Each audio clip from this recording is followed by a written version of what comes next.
সিরাজগঞ্জ জেলা জিয়া সাংস্কৃতিক সংগঠনের উদ্যোগে লিফলেট বিতরণ ও আলোচনা সভা অনুষ্ঠিত।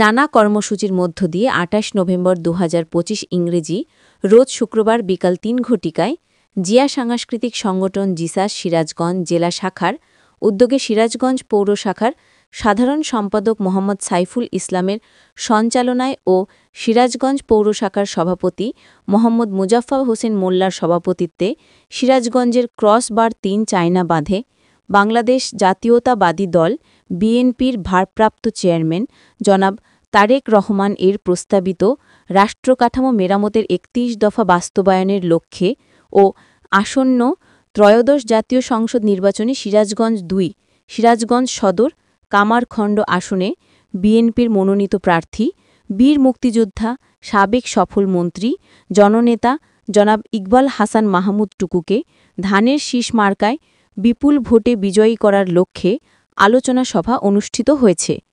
অনুষ্ঠানে প্রধান অতিথি হিসাবে বক্তব্য রাখেন জিয়া সাংস্কৃতিক সংগঠন কেন্দ্রীয় কমিটির সহ সাধারণ সম্পাদক ও জিয়া সাংস্কৃতিক সংগঠন জিসা সিরাজগঞ্জ জেলা শাখার সম্মানিত সভাপতি জনাব শফি মাহমুদ।